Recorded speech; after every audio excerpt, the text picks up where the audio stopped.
Mi nombre es Óscar López Pulecio y he escrito para Las Dos Orillas una nota sobre algo sobre lo cual hay pocas dudas, y es que existe una crisis política en Colombia. Para eso es bueno recordar cómo funciona la política. Y la nota se titula Sin Congreso no hay gobierno. Una cosa es una crisis política y otra una crisis económica.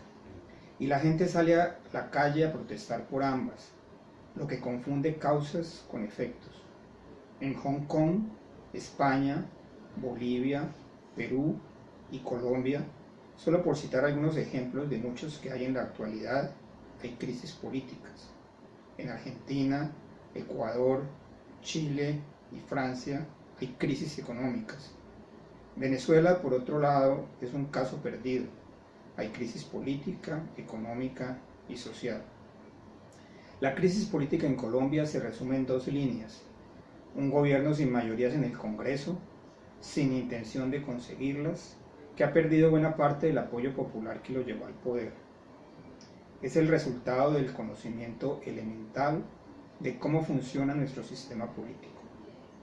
Un libro de texto obligatorio para quienes inician estudios de Derecho y Ciencias Políticas es La Teoría General del Sistema Político de Maurice Duverger, politólogo francés, quien escribió en la segunda mitad del siglo XX sesudos análisis de cómo funcionaba la democracia en distintos países, y no hay dos casos iguales, especialmente en las relaciones entre gobiernos y parlamentos o congresos.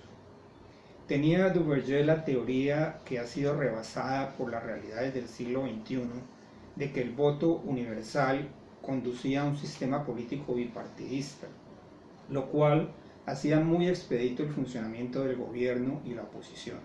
Se era lo uno o lo otro según los resultados electorales y ya. Pero con la notoria excepción de Estados Unidos, bipartidismo ya no existe en ninguna parte, incluyendo a Colombia, donde se extinguió hace tiempos. Ahora, la clave del éxito de un gobierno democrático, cualquiera que sea el régimen imperante, es tener una mayoría parlamentaria, cada vez más difícil de conquistar, o en su defecto, una coalición de fuerzas que le permitan sacar adelante su agenda política. Sin ello, no puede funcionar. Es así de simple, y todas las razones que se den para dar otras explicaciones son pura literatura. La situación política española es un buen ejemplo.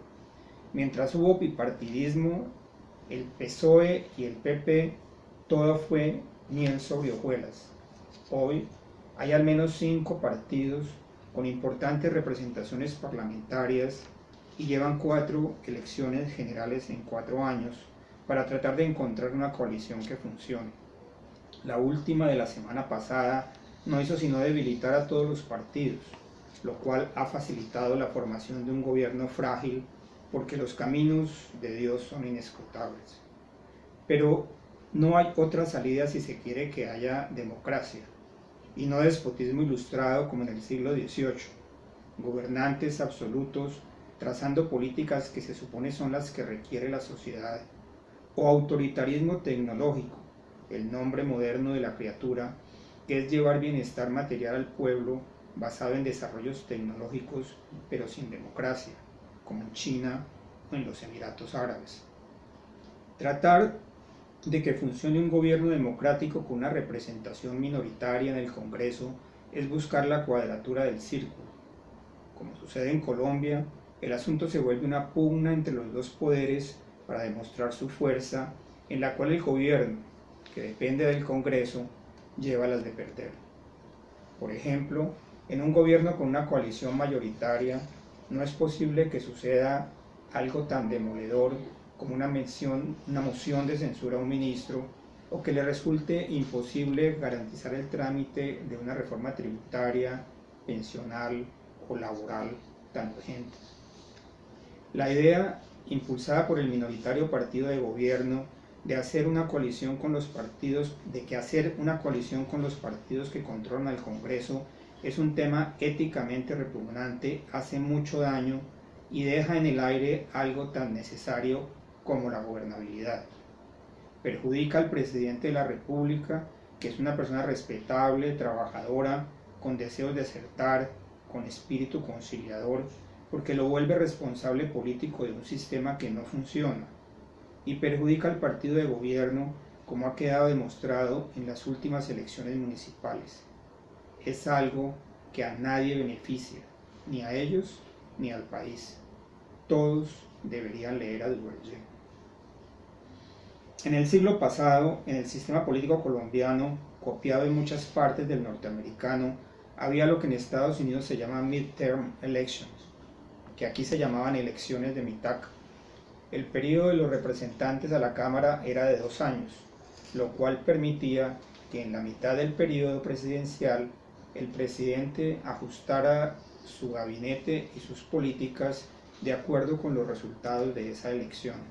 Si le iba bien, maravilloso; si le iba mal, se hacían correctivos. Ese papel lo cumplen ahora, sin querer queriendo, las elecciones regionales de gobernadores, alcaldes y cuerpos colegiados regionales y municipales. Esas son las voces que deberían oírse para encaminar la política, que está muy descaminada, y solucionar la crisis política que nos aqueja, que no es económica, pues la economía va razonablemente bien. Precisamente, la agenda del anunciado paranacional incluye la preocupación legítima por cosas que no han sucedido ni van a suceder si no se arregla la política, como son el trámite y aprobación de grandes reformas sociales. Es esa incertidumbre la que crea tanta agitación ciudadana.